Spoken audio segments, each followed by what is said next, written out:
We're going to talk about Jerome Powell and his testifying in front of Congress, but also a little about his opinion on where inflation might be heading. All that's going to be in today's video. My name is Paul Barron. Welcome back to the Tech Path.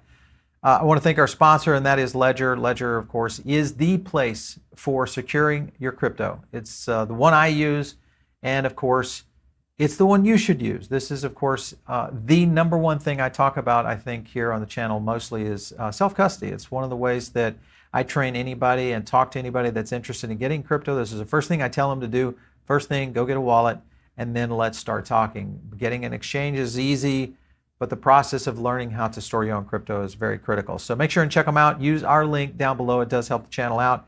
You can either go with the Stacks, which is getting ready to release, or get one of the other devices. It's both or any or all of those are excellent. I want to cut to this first clip here. And this coming in from Chair Powell, a little bit on a clip here I think you guys might like. Although inflation has been moderating in recent months, the process of getting inflation back down to 2% has a long way to go and is likely to be bumpy. As I mentioned, the latest economic data have come in stronger than expected, which suggests that the ultimate level of interest rates is likely to be higher than previously anticipated. If the totality of the data were to indicate that faster tightening is warranted, we'd be prepared to increase the pace of rate hikes. Restoring price stability will likely require that we maintain a restrictive stance of monetary policy for some time. Our overarching focus is using our tools to bring inflation back down to our 2% goal and to keep longer-term inflation expectations well anchored. Restoring price stability is essential to set the stage for achieving maximum employment and stable prices over the longer run. The historical record cautions strongly against prematurely loosening policy. We will stay the course. All right, so you can kind of see his position's pretty straightforward. They're not going to come off in terms of the structure of how the Fed is trying to correct the markets. Concern, of course, is going to be the debt ceiling. We've got and he's talked about that before many times on his FOMC meetings, where that might go. There's no way that that's going to get adjusted, and also trying to bring down the aspect of inflation and getting into price stability, which is what he also talks about. So I think this is kind of thrown the Fed into a little bit of a disarray, especially after his last FOMC meeting. And you remember the last FOMC meeting, he was talking about a lot of disinflation mentions and really where the market was going. Obviously, we saw the quarter. Maybe we see a 50 now, which is what people are leaning to. We'll talk about that in a second. Here was another clip in front of Congress that was interesting. This is another one. Fed evaluating the risks of crypto-related activities by your supervised institutions.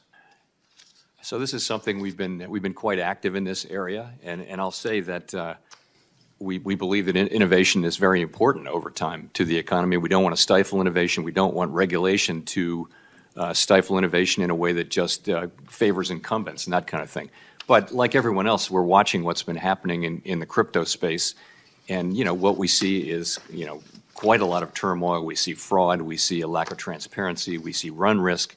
Lots and lots of things like that. And so what we've been doing is making sure that the regulated financial institutions that we supervise and regulate are careful, are taking great care in the ways that they engage with the with the whole crypto space, and that they give us prior notice. And we've issued, along with the FDIC and the OCC, a number of issuances of notices to that effect. How's the Fed evaluating the risk? So he hits on a couple of things here that I think is important. One is the fact that he's mentioning crypto. Might be the first time I've heard Powell actually start to bring that up. Now, he also mentioned they don't want to stifle innovation. I think that is a very key point. Granted, I think it is a little bit of a wolf in sheep's clothing kind of scenario, because at the end of the piece that we played for you guys, what he really is at is that they're controlling the bank's activity, and they want banks to be able to securely be able to model into against this, which will be a scenario for regulators to come in and play, the trump card, in the sense of being able to line the streets with a potential opportunity. This gets back to my whole theory, is that the fix is in, and that traditional finance is the onboard route for this to occur.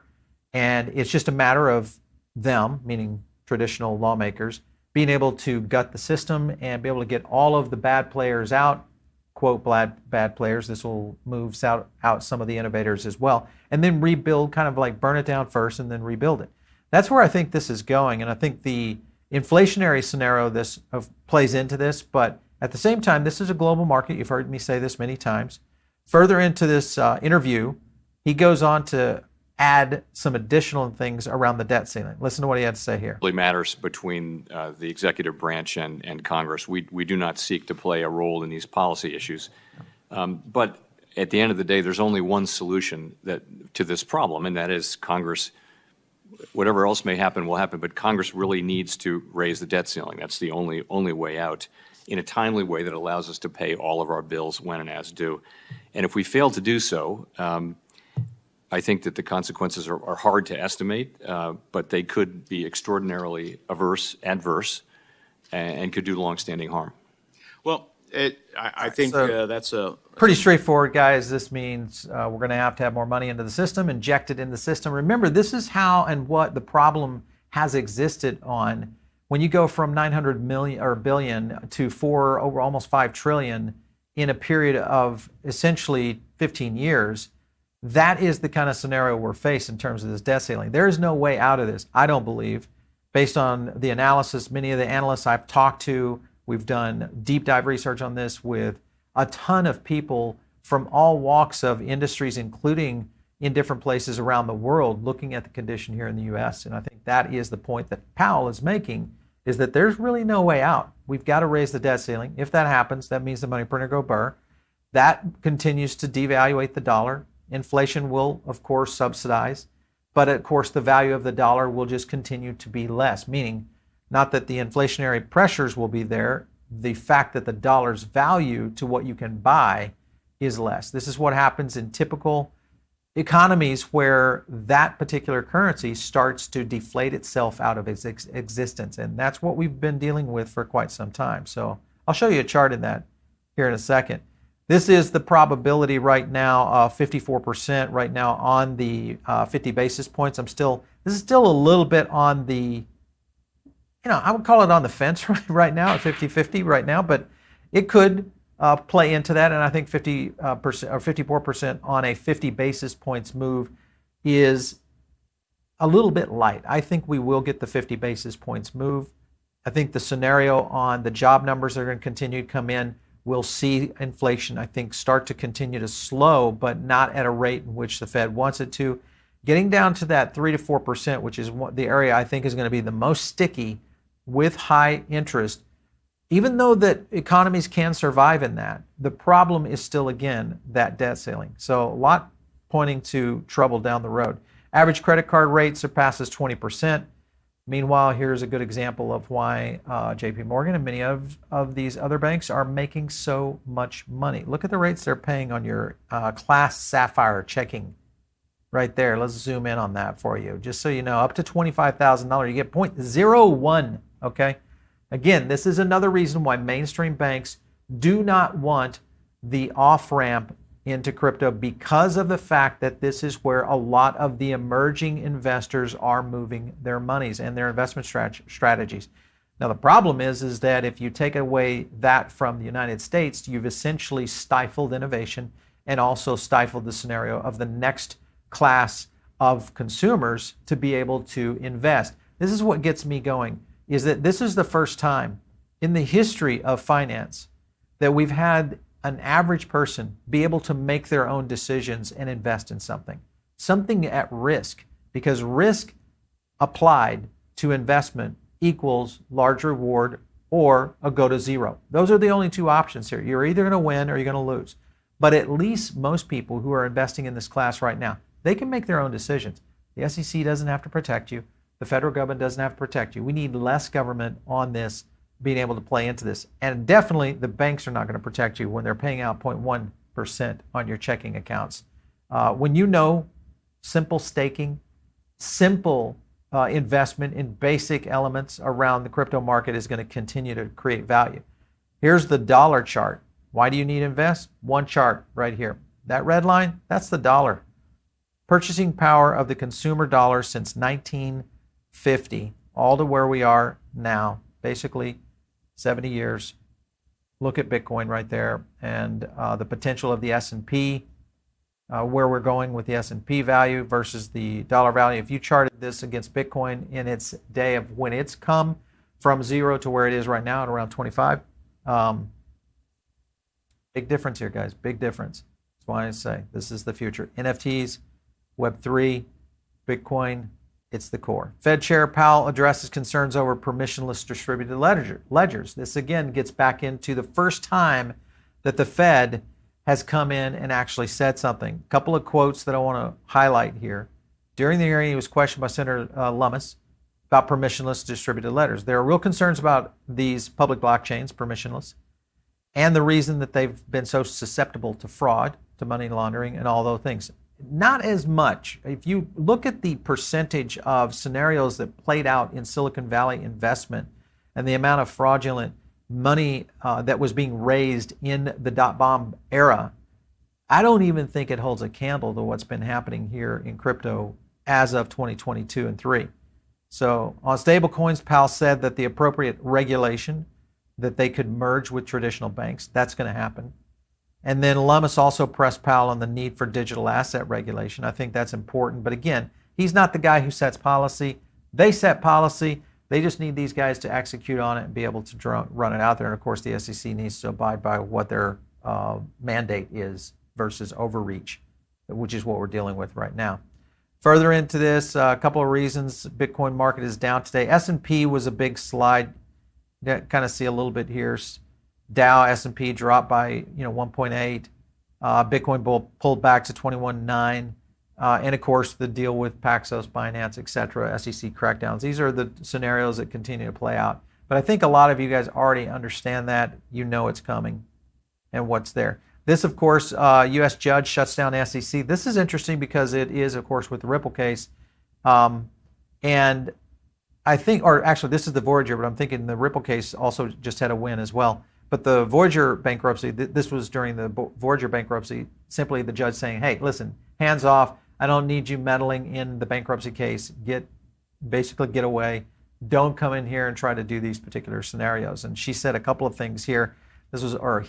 Michael Weil said he's not going to allow the SEC to basically punish executives and advisors working on proposals to create a new token that would help repay customers. This is the whole idea around what's happening over at Voyager. SEC issued an objection, obviously, in those proceedings.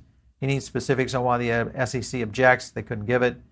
Stance would do nothing but damage and leave a sword hanging over the heads of anybody who was going to do this transaction, which is another problem. That would, of course, eliminate the opportunity to be able to bail out those scenarios. And that's the thing I think that plays into it, which is something we've expected for quite some time. But the White House is now turning their attention to Silvergate's crypto fallout. So now, remember, we've talked about this before. You've got traditional finance now being affected for the first time. Granted, this is a quasi-traditional finance company, bank, that chose to go in deep in the scenario of FTX. And I think now, of course, this plays into a perfect play for the White House. Here was the press secretary, Karine Jean-Pierre, told reporters that the administration was clearly aware of the situation, adding the White House was closely monitoring Silvergate. Silvergate will go down. I won't comment on this, but it's obviously the latest company in the cryptocurrency field. Not true, that's a bank, to experience significant issues. They were damaged by the crypto fallout of FTX. She went on to note that the president has repeatedly called on Congress to take action to protect Americans from the risk of digital assets, stating that he would continue to do so. So again, unaware of how the market works, how these particular innovation opportunities, at least we have one small light in there, and that is lawmakers trying to reintroduce the Keep Innovation in America Act. This would be good for Bitcoin, and I think in crypto in general, but Web3, because I do feel that we are basically at the precipice of losing the opportunity that we had in Silicon Valley. I think we're about to lose it in Web3 and crypto, blockchain. Here, of course, is a quick clip 5 years, from 5 years Brian from now, Armstrong. are you Let me play this out. working with collaborating with any banks to get to that point? Yeah, so Crypto is many different things, right? There are crypto securities, which we believe there should be a robust market for that in the U.S. In fact, we acquired a broker-dealer license. It's still dormant right now, but we'd like to work with the SEC to activate that and create a healthy market structure to trade crypto securities. Now, of the 1,000 assets we've looked at Coinbase, 800 of them we've rejected. We don't think we have, maybe they're securities. 200 or so of them we have listed on our platform. We believe those are commodities. And so we're going to continue to build that piece of our business. We're regulated by the CFTC, for instance, and make sure we grow that piece as well. But crypto is many things. It's commodities, it's securities, it's stable coins, it's artwork, it's decentralized identity systems. And so it's tough for people to wrap their head around, but it's ultimately going to have many different regulators. 5 years from now, are you working with collaborators? Pause that for a second. A couple of things that he said there is they've got a brokerage dealer license that they may reactivate if they can get it reactivated. That, of course, would change the way in which crypto securities, if we do see that regulation come down, Coinbase would be sitting in the right position for the ones that are deemed securities of the ones that make it through. This, of course, would kill off a lot of these transitional tokens that just are what I feel are true high risk. That'll push all of that trading offshore. The other thing that plays into this that Brian talked about, with Coinbase is I think Coinbase is positioning right now not only to work with the CFTC but also with the SEC in being able to become the place for this. Now, could they be linking up with a bank? It's very possible they could get in bed with traditional finance to be able to make this happen and be able to integrate some sort of stablecoin regulation that would tie this into a either brokerage dealer and or a commodity platform. Lot of oars in the water for Coinbase right now. Good and also a little bit concerning. But at the same time, when you think about what ARK has done, and Cathie Wood continues to pour in money, she sees the future here with what Coinbase has done. And I don't know, if you guys are using Coinbase, I'd love to know. Drop some comments down below to let me know over on the side. What are you using to trade right now? If you're here in the United States, I know over 50% of our audience is abroad. I know you guys, of course, are using pretty much everything, so you get a chance to really be in there. Watcher Guru came in and said, Fed Chair Jerome Powell said many unusual factors are affecting inflation and doesn't know how this is going to play out. And I would say that what we have observed so far, and this goes back to the scenario we've talked about for months, is that mid-year is the real turning point, either for or an extended. Think of it like Groundhog Day. By June to July, if we don't have a significant impact on how inflation is structured, it's very possible we could see that another year of these kinds of conditions. This is a very critical time that we're moving into this summer. And the key here, of course, is consumer spending, which is still up, jobs, which is still up, real estate, which has been super sticky, has not dropped. Rents, though, have come down. So those things at least are within the window of adjusting that can bring inflation down to a more manageable position. Could it get down to that 3 to 4 by early Q3, Q4? Possible, which could push us into a very good position toward the end of the year. Back to what we've talked about before on the show quite a bit. Here's just a quick couple of points here I wanted to make on this. Let me zoom out here if I can. It doesn't look like I'm going to be able to. Let me kind of scan up here. Bitcoin's historical pattern indicating now time to buy Bitcoin. So you guys know that we've tracked about on this for many times. And even last week when we were indicating that we were going to see a pretty significant liquidity event, it did happen. But this is a good example of being able to catch these lower trends. And I know a lot of you will be using dollar cost averaging. You know my position on that. Dollar cost averaging is not really the strategy I use. I look for events. Events are the way that I think you catch up. And I've done the math on this. I've done forecast charts, and it works by utilizing events, major events, to then put in a little bit more versus going with these incremental day-by-day kind of scenarios. It's just my strategy. And if you look at that, go run the numbers on it. If you go look at the data close on Bitcoin, you can do analysis on this. One day I'll probably share one of my spreadsheets over in the Diamond Circle, because I use those all the time for forecasting how dollar cost averaging will work. But anyway, you can kind of see what's going on there. We had the biggest stablecoin net exchange inflow, 1.4 billion since November. What does that tell you, people? When stablecoin starts moving in, That tells me that we're getting ready to see some movement. Now, could it be positive? Yes, people also could be sitting here on the sidelines waiting for another dump. There's a lot happening right now. Remember, liquidity and also volume highly affected right now on Bitcoin if you've been following the charts. Further up, you've got legal battle, which has big implications for the crypto industry because it could clear the way for similar ETFs. This is talking about Grayscale's SEC fight that could clear the way. And if they, in fact, do get it off with winning, this will change the landscape of how Wall Street looks at crypto in general. And I think this will be another key component to moving to the next level. Now, will it happen? I do think it will. So it'll be good. This will be a good one. Here's Yuga Labs, debut auction of Bitcoin-based NFT, generated impressive 16.5 million in 24 hours. People, this cannot be happening right now if this did not tell you that the market is actually in a position to where it is ready to move. We are dealing with some scenarios, I think, right now of adoption cycles that are starting to occur. Yes, we'll see some downsides. Yes, the S&P is going to take a hit. Yes, we're going to go into a recession. The key here is always, where is that bottom? Because the person who catches that either right before it hits the bottom or right after, that is the one that generates all the upside and front runs those opportunities. That's what we talk about here on this show more than anything. Former Goldman Sachs exec on Ethereum says this is a fastest growing economy on earth.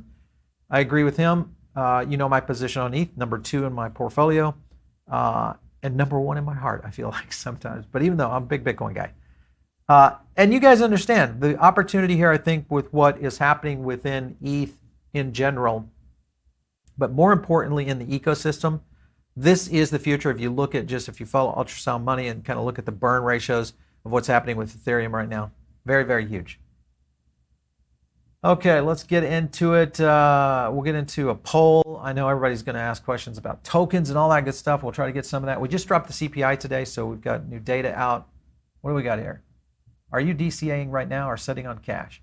DCAing. I hope you're doing it in the right way. Waiting on cash. For a major crash. You didn't think that one last week was? That was a good one. I bought some Ethereum. I think we're going to see another one.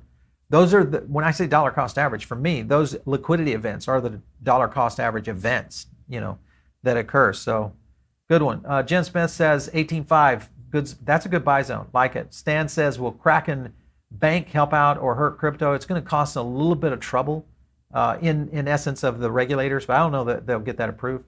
SK says, China going to pour our money into crypto space? Yeah, for sure. Yeah, that's going to happen. Here you got Yona saying, Paul, your thoughts on privacy-based tokens like Monero and Zcash? Hey, listen, this may be a thing internationally because I know a lot of people that use Monero and Zcash internationally, and I have a lot of friends that live abroad, and they tell me all the time that's one of their favorite tokens. So there you go. FedNow incoming, for sure. You know what's going on, Dylan.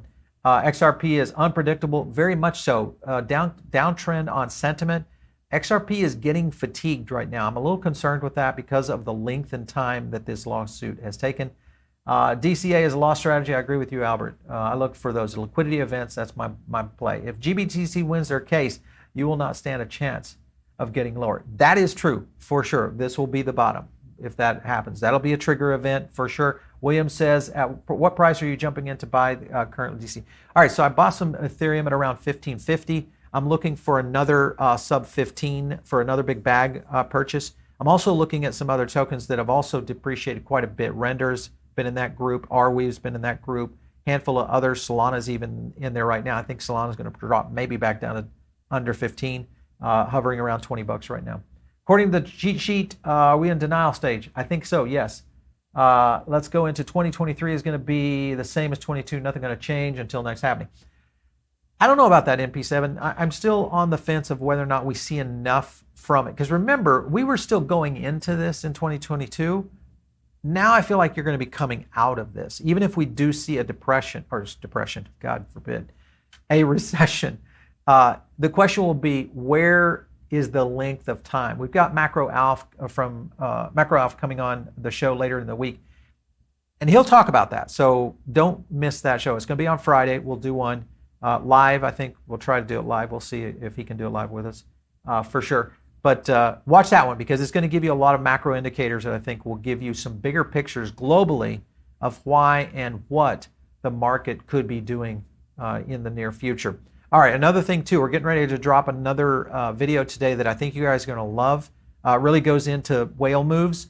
And whale moves are something that I follow all along. It's one of those fundamentals within the market that is just worth it to keep track of. It doesn't make your decision for you. It's not going to be financial advice by any of those, but you have to be aware of them. So make sure and check that video out. It's coming up. If you're not in our Diamond Circle, get in now. We've got a really cool thing happening over there in terms of a podcast, additional content, audio notes, all kinds of stuff that we don't do here on the YouTube channel. And we're getting ready to launch even a new, more exclusive podcast drops that will happen only in the Diamond Circle. So make sure and join. Click the link down below if you want to get in and get with it. My name, of course, is Paul Barron. You guys follow me on Twitter. It's very simple. It's Paul Barron. We'll catch you next time right here on TechBat.